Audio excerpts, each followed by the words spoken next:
Hi, this is Dean Bushmiller with Expanding Security, and this is a special full-length video.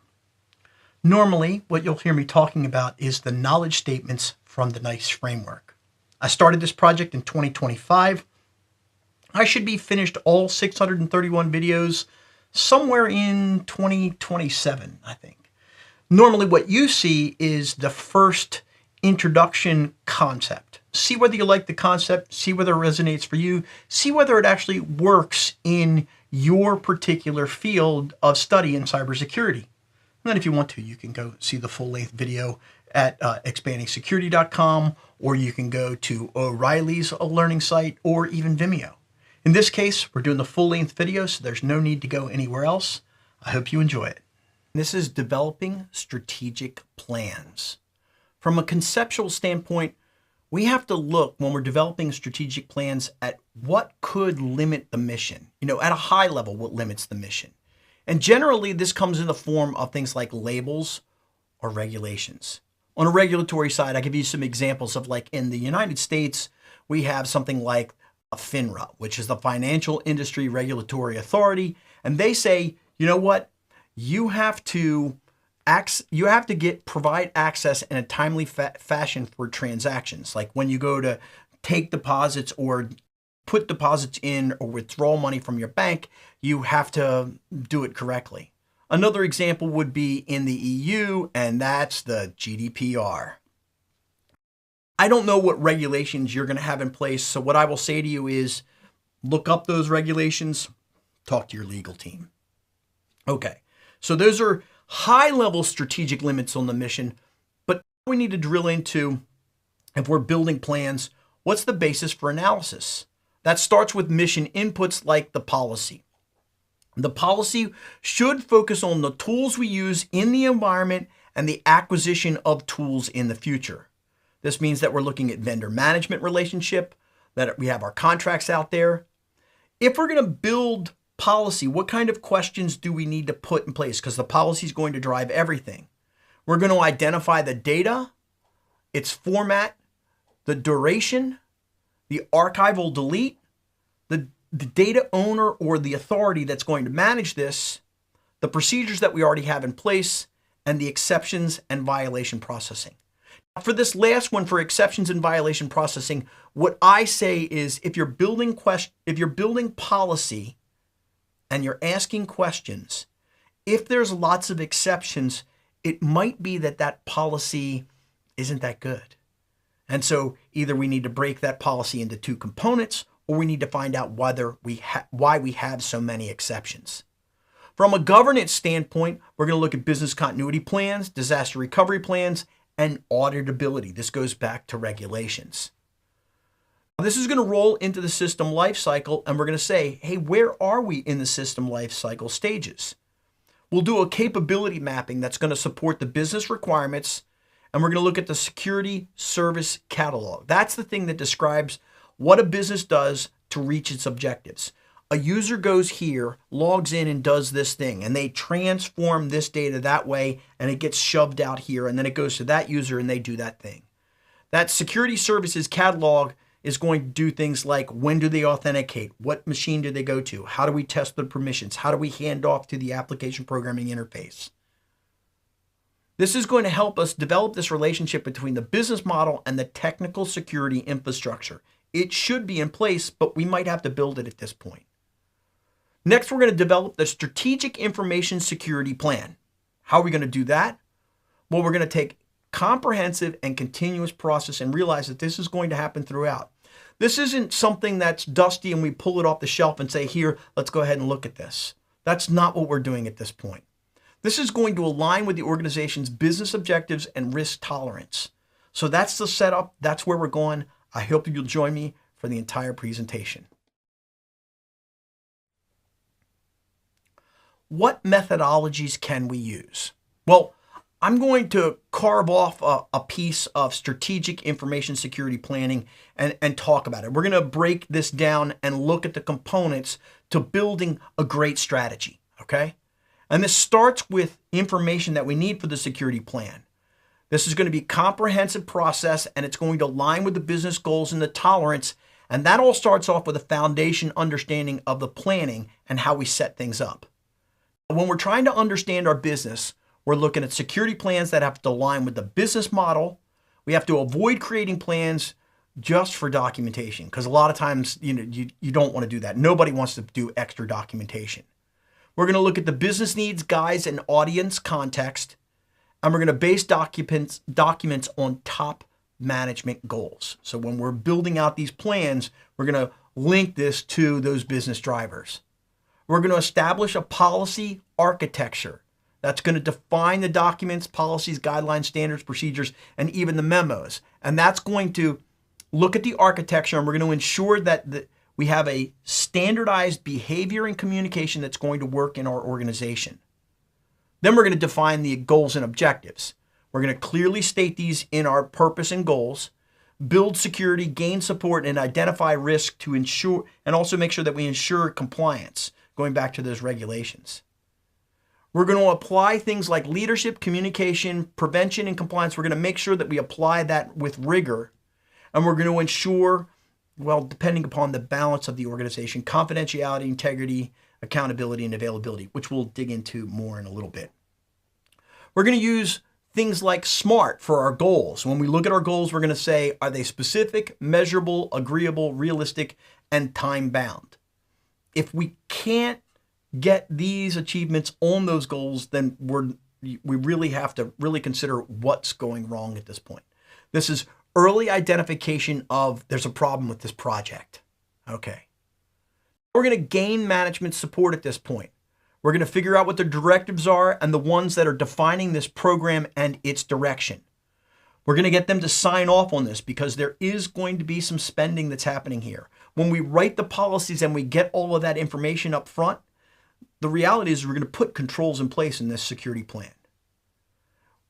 Management will create a formal statement, and they will produce that statement and kind of make the grand announcement. You are in charge of all these things, and all these people around you have to pay attention to you. Something like that, right? We're going to establish the roles and responsibilities. Since you're in charge, you get to pick people underneath of you. We're going to assign those roles, responsibility, and then there's going to be a lot of dotted lines because there's going to be a lot of different departments here that we're going to have to work with. So we're going to have to say, those people over there in human resources underneath of that person that's in charge of them actually communicates with you. I don't like the dotted line principle, but it does happen with us. So maybe what we do is we set up that communication between peers rather than saying, hey, I'm also the boss of you. We're going to find somebody that's going to that senior security and risk officials within the organization that we can point to. That would be you that's delegating these things out, but it might not be. That person might be separate from you. They may be the person with the political capital to get it done. They may be able to work between the departments, and then you're doing boots on the ground down below. Make sure that you're working really, really closely with these people. We're going to develop a communications plan for all the people in the organization that need to know this stuff. So we're going to make sure that any of that security communication is done correctly. It's done in a timely fashion.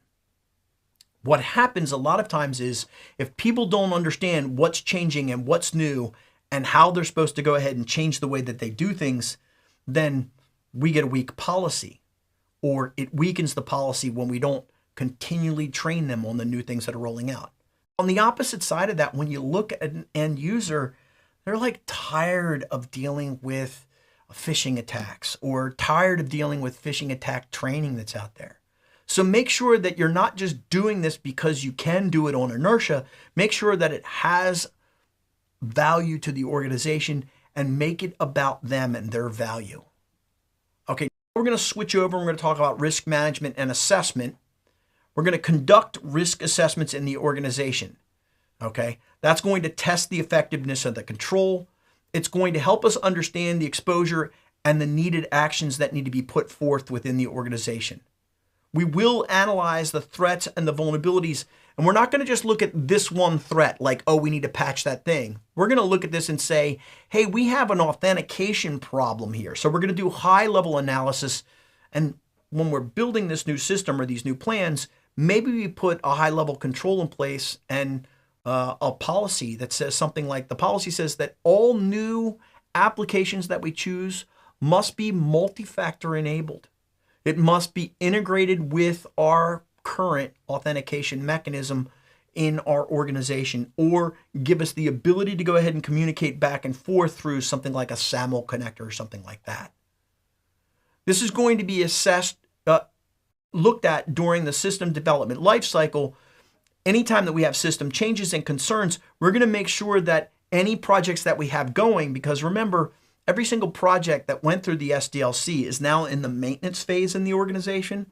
And so when there's maintenance hitches inside of there where we're going to change control and adjusting those systems, we want to make sure that we have our chance to input this new control. Hey, you know what? You've gotten away with not having multi-factor authentication on this system for a long time. We're getting lots and lots of evidence that breaches are occurring there on that system, or at least there's attempts by people from the outside to go ahead and mess around with our authentication. We really don't want to reduce the number of days that a password is good. So what we're going to say is you have to make that system start speaking multi-factor authentication. This will help us define the risk management strategy. So we're going to create strategies for security, privacy, and supply chains based upon the necessity. We're going to apply this consistently across all of our different assets that are out there if they need that level of rigor. We're going to review and update this on a regular basis. I think risk management strategies are good for these days because of the way that threats are changing. And in 2025, one of the big problems that we're running into is how do we integrate AI into what we're doing? I think that they need to be reviewed regularly or at significant change in the business. And then we're going to set some risk tolerance in the organization. This can only be done internally. And it's one of those things from the outside where you can't say, yeah, I understand what you do, because I really don't know what you do in your organization. When we consider our supply chain risk, we're going to look at that in the life cycle. Usually this life cycle, when we can go ahead and kick it off again, is some sort of contractual agreement. And we're going to reduce vulnerabilities early in projects by contractually obligating somebody from the supply chain to force multi-factor authentication, or we're going to have to choose somebody else. We can't choose you as a supplier because your tool's really cool, but it doesn't have any multi-factor authentication in it. And so therefore we're susceptible to that, and you go away, let's find somebody else. We're going to develop threat scenarios, and that means that we're going to plan and analyze threat scenarios for impact. This may be where you engage a red team or you engage some consultants from the outside to see what's happened lately in the market. Okay. We're going to integrate security into operations. This is where we're going to start spending lots and lots of money. We're going to incorporate it into the SDLC, and that should be early and often. We're going to enable planning and requirements constraints so that when somebody comes up with a new plan and they say, hey, I want to do this, I want to go do a discovery on this particular asset right here, we can say, okay, but you're going to have to, in your interview with that organization, you're going to have to ask them, do they have multi-factor authentication enabled, and how does it integrate with our system here? So we can get that hitch in there when they're going and doing any kind of discovery on the SDLC side of things. We'll set early milestones and deliverables. Prove to us that this does multi-factor authentication in our free test. So, today they give you a trial version of 14 days. I don't think 14 days is enough for me to go ahead and change my clothes, let alone change my mind, let alone go ahead and deploy these things. I just really don't think so. Okay. We're going to develop security policies and procedures, and we're going to write very clear statements here that people can understand. This is going to be based on management's expectations, not ours. And we're going to link procedures to policies and standards so that when we have this high-level policy up here, we're going to say down inside of there, that is mapped to this particular control. You do that at the high level in the policy, and in the policy itself, it says these are the controls that should be seen or at least investigated when you're doing this particular thing. We're going to actually implement those security controls. We're going to spend money at this point. We have to develop controls from assessments and from policy and apply those controls during the development of the system. If this is a maintenance cycle, then we would be doing a redevelopment of it. We'll establish the system security plan, and that's going to document the system security and privacy needs and controls. and define the roles and expected behaviors of the people interacting with the systems and the actual controls themselves. We'll plan for contingencies by creating contingency plans for system recovery. How do we roll back from that? Including strategies for testing, training, and maintenance. That should all be a part of the maintenance cycle. And we're going to conduct business impact analysis. What happens if we're without this particular tool for this particular period of time? How bad will it be for us? We'll develop an incident response plan, and we'll plan for handling cybersecurity events, and we'll involve our computer security incident response team in our planning and our changes of our systems. We'll establish continuous monitoring, and that means that we're going to implement an ISCM for ongoing security awareness. This will be some sort of tool like a SIEM that's out there. It's going to be based upon our risk tolerance and our asset visibility from the outside of our organization. And we'll create a security configuration management plan for configuration management that adjusts for our organization's labeling process. We'll go into something like CI security and we'll say, okay, this asset is really forward facing, so we can't use a level 1. We're going to have to use a level 2, and we're going to have to crank those controls up because there's going to be a lot of people coming from the outside that could potentially go ahead and test and penetrate against this asset. So we got to crank that up. Last thing is review, maintenance, and improvement. So when we're reviewing and updating our plans on a regular basis, we review and revise those security plans at least annually. And we update the risk strategy as needed when there is a significant change. We're going to measure the program's effectiveness using metrics that matter, that are reasonable, and we're going to report those metrics in a summary form, probably through some sort of dashboard that's out there. We're going to conduct security assessments. That's a planned technical assessment and policies, and we're going to document those assessment activities. Penetration tests aren't going to be a list of patches. They're going to have relevant business context for us. We're going to provide security awareness and training, and that means that we're going to develop good training materials that keep people engaged, and we're going to implement the threat awareness program within our organization for those tactical things that are happening. And so that's our setup for our methodology. What standards can we use to make this work? Well, there's really two here. One of them is the ISO 27000 series on information security, and the other one is a special publication. If you're looking at 27000 generically, we'll take that X off and we'll add the 0 in there. We're looking at vocabulary. That vocabulary has to be spread out. And if you've ever been with me in any of my classes, one of the things that I say is learn your vocabulary first, build your note cards so that you can go faster when you're trying to communicate with people, so that you can communicate with the test if you're taking a test to go ahead and pass it.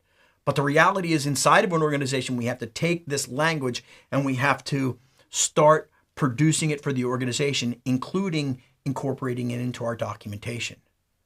27001 is cybersecurity privacy protections. And here what we're doing is we're formally specifying the information security management system. Why? If we ever hope to go through an audit and a certification process, we have to be able to say, these are where these controls are. We can't call it that thing over there. We have to call it the name of the 27000 document, what it used in its vocabulary. 27002 is about protection controls, the actual implementation of the controls. 27003 is about building and implementing those controls in our environment. 4 is about monitoring, measuring. Well, this used to be called security metrics, but now they call it monitoring, measuring, and analysis and evaluation.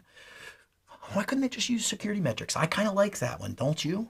Okay. 27005 is about security risk management. That's identifying, analyzing, evaluating, and treating risk within the organization.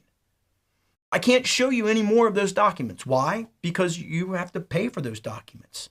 So what I have is a suggestion. Instead of using those documents, if you're doing any kind of study, you might want to use this document. This is an older document at this point, and you'll look it up in NIST under System Security Engineering, because that's really what we're doing right now. And that's Special Publication 800-160. And I know what you're saying. You're saying, Dean, I just went there. I paused the recording and I went there and it says this document has been removed.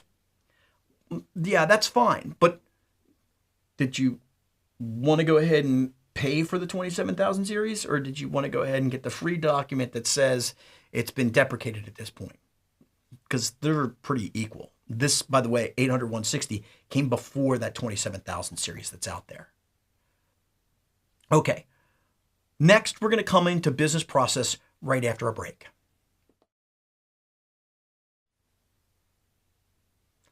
So how do we do our business process? Well, first we start off with what's being protected.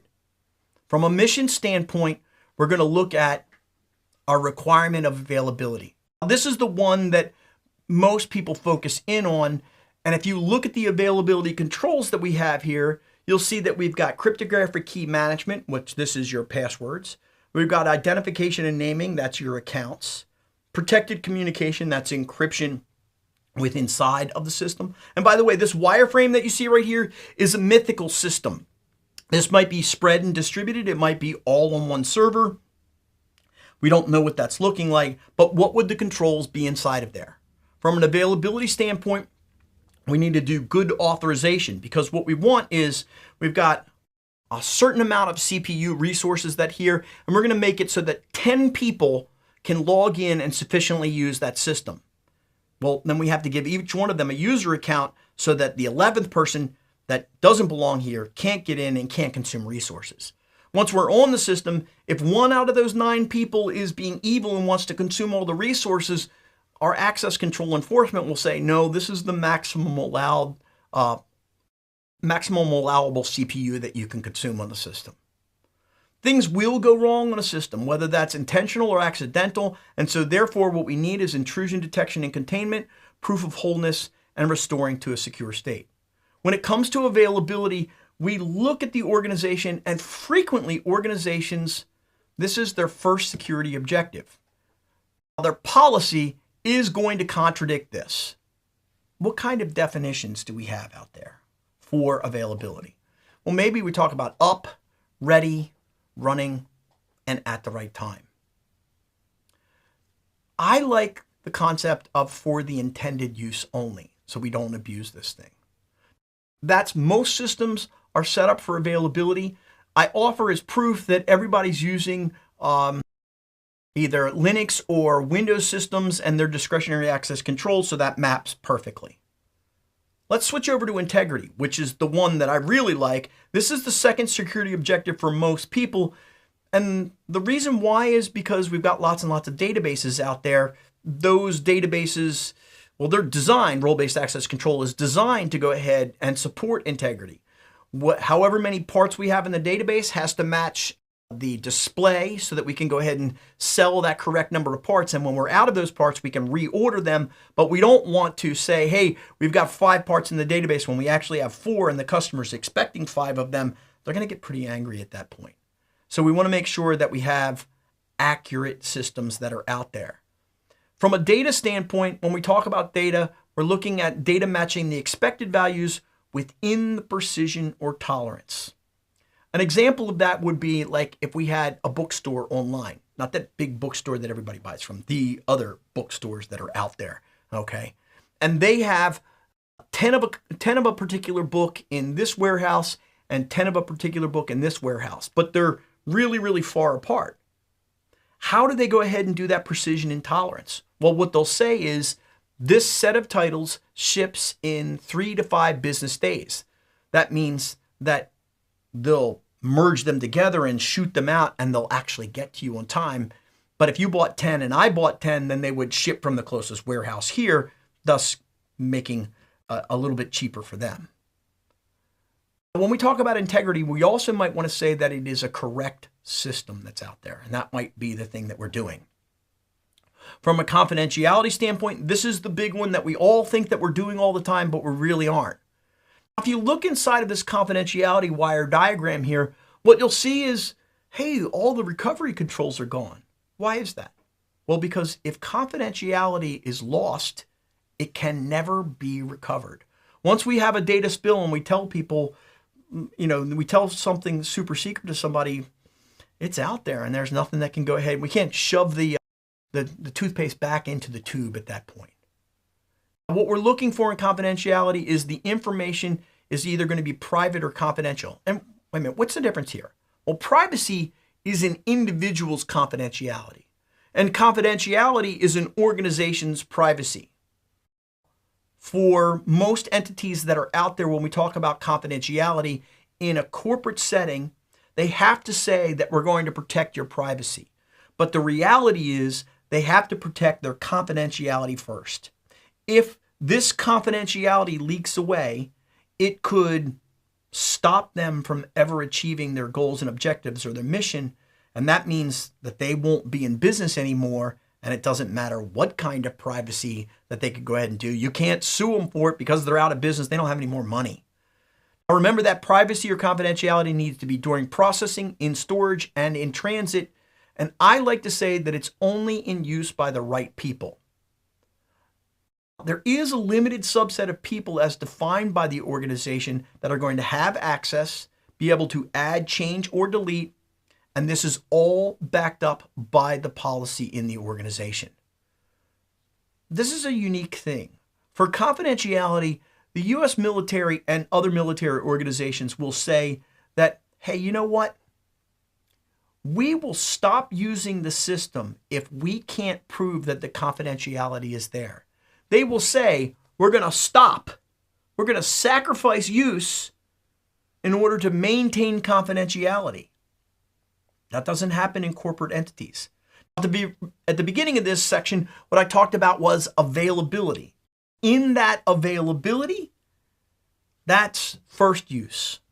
And you wouldn't say, hey, you know what, we're going to shut down because of confidentiality in most corporate settings, but you would in the military aspects. Next is assurance. Here you'll see that we've got all of our controls back. We're going to put all these together and they're going to interact very well for us. But remember, this is a continuum. Assurance really is about trust and confidence in the system over long periods of time. Not is it bulletproof right now against this attack, but how well has it performed over the last month, over the last year, over the last 5 years? If it's performed well and we've consistently applied our information security plan well to it, then we can trust that it's a good system. One example that I have for you is dealing with patch management. People come in and they patch systems, and then that administrator leaves, and then we get another patch administrator, and then they leave, and they apply the patches in an uneven level. When I go in and they say, okay, Dean, we want you to go ahead and help us deploy a patch management solution, I say, okay, what we're going to do is we're going to create this set of machines that's everybody and then nobody. And the nobody system that's all set up at that moment in time, what is it going to do for us? It's going to do nothing. What do you mean, Dean? Well, we're going to take every single machine from the everybody, and we're going to take that machine out of there. We're going to rebuild the machine completely, and then we're going to put it over here. But Dean, these assets over here are already patched. Yeah, but they could have been compromised by something else, and we don't know anything about them.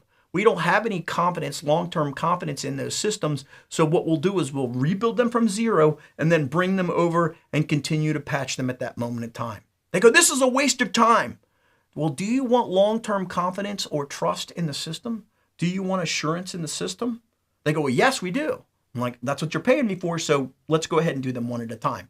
It takes a little bit longer, but not much longer. The 4 objectives have adequately been met if we get assurance. And you go, well, Dean, you can't count. There's only 3 that you've been talking about: confidentiality, integrity, availability. Oh, yeah, accountability. Okay, in accountability, we're only concerned with a couple of things here. First off, we want to maintain access control, and then we want to pump all of our systems through the audit because we're looking at the individual level here. We want the ability to trace activity. Dean, why are we doing this? Why are we talking about these components here? Why aren't we diving into controls? Why aren't we talking about firewalls? Because what we want is the long-term viability of the organization. And so therefore, we have to bring it down to the basics of what are our objectives? Are they availability, confidentiality, integrity, accountability, or assurance? The assurance one is the one that you should be shooting for, but we really don't talk about that outside of our context right here.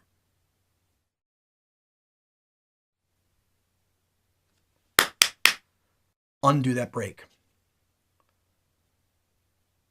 So what we're going to look at is the system security engineering lifecycle. We start by doing the business or mission analysis.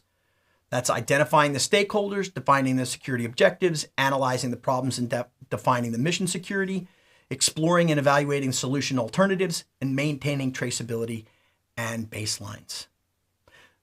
We're into the special publication 800-160 at this point, and it talks about making sure that we have quality documentation so that we can go back and anything that we record here maps back to the current controls that we have, and those current controls that we've chosen that are implemented have a policy reason behind them, and that management understands that there's a linkage between that policy decision and this tool that we're putting in place. And so we do that at the very highest level for business and mission analysis.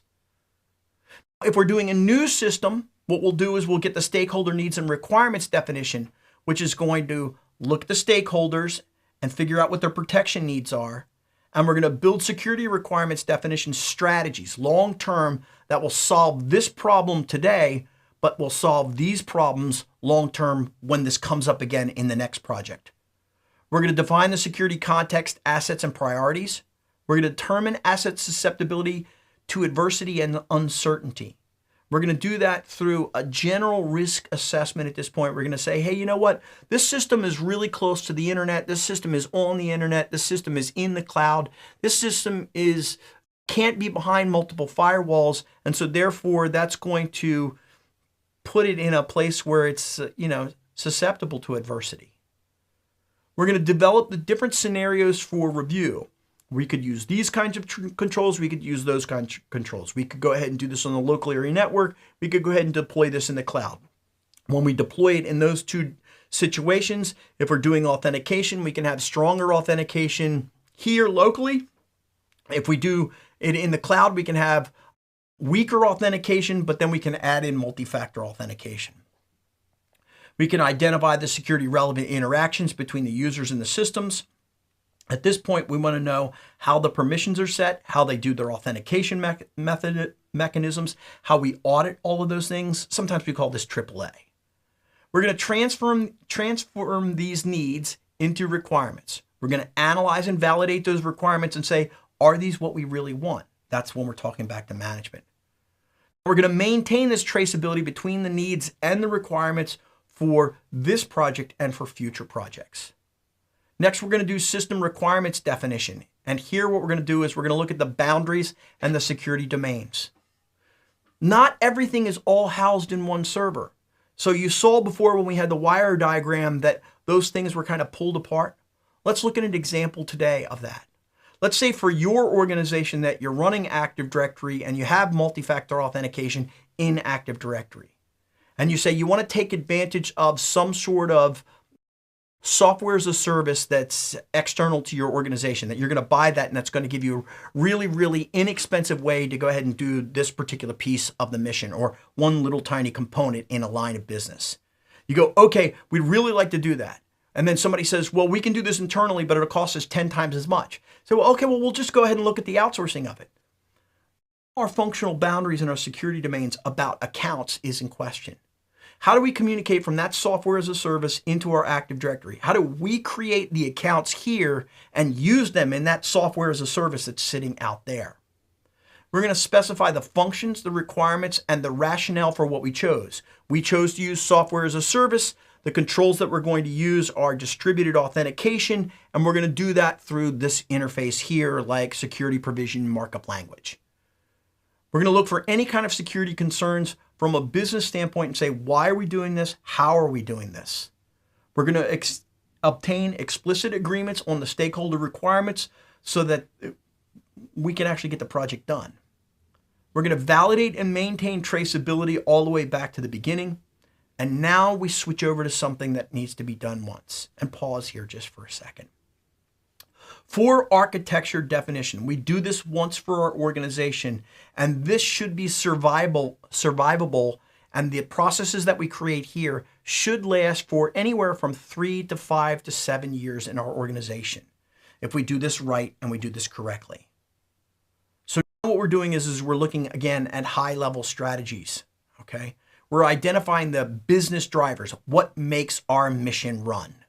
We're going to define the evaluation criteria based upon the requirements for this project, but then for all of the other projects that we have out there. We'll look at the architecture level viewpoints that are relevant to our organization. Are we using TOGAF? Are we using Zachman? What kind of architecture are we setting up for ourselves? We're going to record the rationale for the selection of the architecture that's out there. We're going to define the system boundaries and allocate security elements. So this goes back to those boundaries and making sure that we've got them set up from an architecture standpoint.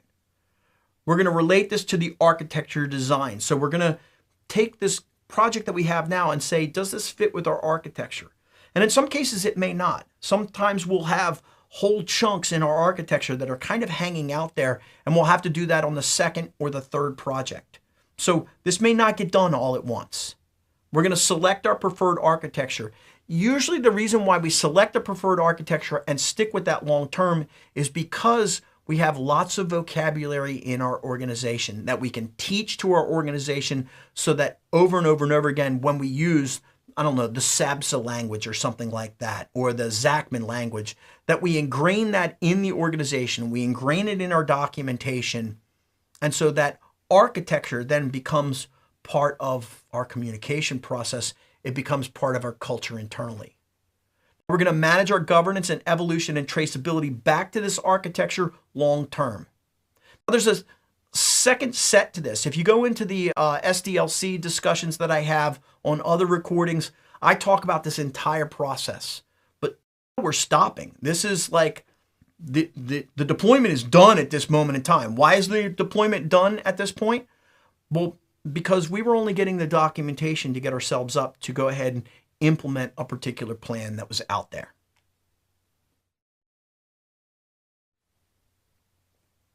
I wanted to give you a technical example that we can walk through here. And so we're going to set up this example. An organization wants to merge multiple access control systems. How are they going to do that from an implementation of their security plan standpoint? Okay. So first what we do is we identify access control systems because we're merging multiple access control systems that are out there. We're going to walk through this example and I'll show you kind of where this all fits in, and it's up to you to go ahead and set it up for your example for you. So for access control system types, we talk about discretionary access control as an example. This supports availability. Its file permission systems are default allow. Its implementation is on the Unix side of things is simple permissions, and on the Windows side of things, it's pretty complex permissions that are out there. For mandatory access control, this supports confidentiality. File permission systems are set up with two things. First off, labeled enforcement before permissions are ever evaluated, and it's set up as a default deny. Unless we specifically state you can do this activity, you cannot do it on the system. And this represents a significant amount of overhead in setting up and a significant amount of restrictions on the end user working with the tool. From an implementation standpoint, you would look up something like Security Enhanced Linux. Role-based access control supports integrity. We're going to remember that there are very specific implementations that are out there. One thing that you want to look for is role engineering. Where we see role-based access control database roles and functions is in our authorization to access data in the database itself. Even though it's an integrity tool, we can set up permissions to allow access to those resources. Now, the big one. Everybody wants to talk about zero trust. Where did this come from? Well, this came from something called attribute-based access control, which had been around for about 20, 25 years at this point. But it wasn't fast enough when it was first being implemented. You had to throw a lot of hardware at it. But in attribute-based access control, this allowed us to support distributed subjects and objects. Users were in one place, resources were in another. It supports dynamic context of subjects and objects. I can go from my tablet to my desktop to my phone, and I can transact all of that business that I want to. So that's a dynamic context. I can be working on the local area network through our wireless access point, I can go ahead and connect to an LTE network, or when I'm on a plane, I can go ahead and use their wireless and satellite there. That's dynamic context. The components of an attribute-based access control system are things like policy enforcement point, a policy decision point, a policy administration point, and a policy information point. What are those things? And so I wanted to give you a diagram of how those things work. So here we are up in the corner there. What we see is somebody wants to view records, that some user. They encounter the PEP, okay, the policy enforcement point, and it doesn't know to do anything except for hand off the request. And that goes to the PDP. Now, the PDP doesn't have to interact with the PAP and the PIP. The policy evaluation gets handed back to the PDP, but then we can look at the attributes, additional attributes of a particular system and say, hey, for those users out there, what device are they on? What operating system are they running? What location are they in? This all has to be lightning fast, okay, all real time, even if this is you're distributed across the globe, because you want to get to your files. And so we have to do this evaluation. Sometimes what we can do with the PIP is we can say, okay, we understand that you don't have a lot of information right now, or we can't capture that information quickly, so we'll go ahead and go to a low state. Usually in that low state, when it comes to implementing attribute-based access control, we say, we're just not going to allow it. It represents a significant risk to our organization. Now, you should look deeper into zero trust, but if we drill down inside of these attributes, they're going to be collected at different intervals within our organization, at the PEP, the PDP, or the PIP. From an implementation standpoint, we might look at Radius as a simple example here. So all the way out at the end in the pink is our guest, our customer, our vendor, and they're going to connect through maybe a mobile device. Their goal is to get to the resources that are sitting here in green. In Radius, they are known as a supplicant. They're not a Radius server. They're not a Radius client. They're just somebody that's trying to get access. And so they will interact with any one of these intermediate devices right here. Let's say that they're connecting up to our wireless local area network. That wireless access point is, on our side of things, is the PEP. It's the policy enforcement point. And normally what it does in a very simple way is it'll associate you with a particular VLAN. VLANs are not a security tool, but they are a way of corralling people so that they can then do the authentication after that. Once it encounters the PEP, then what happens is this access point doesn't know what VLAN to hand because it needs to get authentication credentials. That's where we would use something like EAP or EAP over LAN, which is EAP-POL. And we'd hand that back to this server right here. This server could be combined with an authentication database, or it could be separate in a lot of cases. That's where you see that policy administration point pulled away from the policy decision point. All of those components could also fold up into one thing, but we'd like to keep them separate for the example when we're talking about attribute-based access control. So that client comes in, they connect to the access point puts them on the VLAN for authentication. The VLAN for authentication says, give me your username credentials, maybe even forces you to go ahead and connect through a VPN. Then you'll go ahead and do your authentication. You'll pass the data from the authentication here. It will pass it back to here. You have no control over this device right here. This will either make its decision because of cached, or it'll come back to this authentication database and do real-time analysis and then give that decision back. And then this device right here will then, at that moment in time, put you on a new VLAN that will allow you to get access to the object that you wanted to in the first place. Zero trust is attribute-based access control plus a little bit. It's more dynamic than that. And what we're saying here is not only do our subject attribute change, and we re-authenticate at every change, but also our object that we're going after, that file server in zero trust, could be moving from jurisdiction to jurisdiction and have other regulatory requirements on top of it. So we've got the different systems that are out there. I know we had to go through a long example of defining what is DAC, MAC, RBAC, and zero trust, but then that sets us up for the situation. At the beginning, what we said we were going to merge two access control systems. And so somebody comes along uninformed, they have no rationale, they don't know about the rationale whatsoever, and they say, use zero trust because that's the latest and greatest. Wait a minute, hold on a second. We've got other things in place, okay? So on our side already, what we have is DAC and RBAC in place. So let's look at that. And we don't tell them to wait, but we gather our information. When we look at the object, remember, we're doing a merger with another company, okay? So in this instance, we're buying a research division of another company. We're going to merge their file and print servers with ours. How should we do that? Should we leave them separate or should we bring them into ours? Well, we need to collect some data here. So if we look at our existing assets at the perimeter level, we've got a server at a location that's on a local area network. We've got replication of authentication credentials across our WAN. We've got authenticated users that connect over a VPN. And we can go ahead and control that from there. For services and protocols, we're talking about that file server. We're doing authentication, authorization permissions, and directory services. It's probably Windows Active Directory. Okay, now we look at the actions.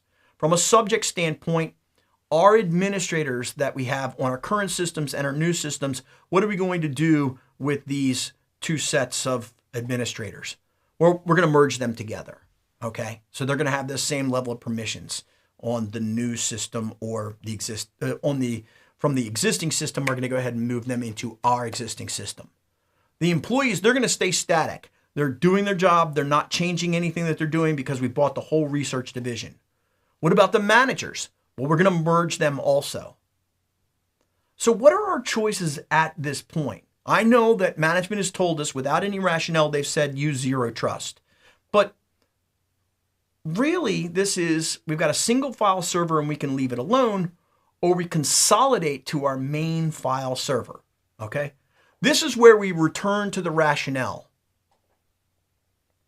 What we can say is, currently we use DAC because, and support it with evidence. The subjects do not move. The servers are stable. The permissions are stable. From a security evidence standpoint, users are following the policies of the organization. They're well educated. They understand what's going on. When we go to zero trust, that will change. Users do not maintain files. That's going to stay the same whether we choose zero trust or not. Permissions are set at the NTFS level by the administrator. That's not going to change. Event reviews indicate no threats within our organization or no inbound threats. And so we have a stable situation. There's no need to change to an entirely new system. Then we would go back and we would communicate that rationale and say, this is what we're doing. This is why we're doing it. If you'd like to do those other things, here are all the other things that are going to change. And once we get your decision that you're making there, we already had a pre-existing rationale that was done by your boss's boss outside of this line of business. You need to go get approval from them and explain your rationale to them. Don't explain it to me because I'll go ahead and do what you want me to do. You have to explain it to them. And then that usually gets them to go ahead and say, okay, you've got a good rationale in place and we're following along with that. And we get them to sign off on that. So that's an example of how we would put this in place. Last couple of things that we have to clean up here are threats. Well, in this system that we've set up, if we go back in and we look at rationales, we addressed risk very early before the deployment was set up. But let's go ahead and readdress that for a moment. How is security being diminished? What are the vectors? What are the channels that exist between the victim and the attacker? We would go and look at that and readdress that. And what we would see is we've put controls in place that are addressing this long term. Okay, what do we get for all of this? Well, it's an iterative and adaptive process that changes with the business environment and the threat landscape. It's going to effectively protect its assets, and support this mission. That's what we get from this. If you'd like the full mind map, I'd love you to go ahead and get a hold of it. It's got a whole section on links. I hope you enjoyed this, and I'll see you soon.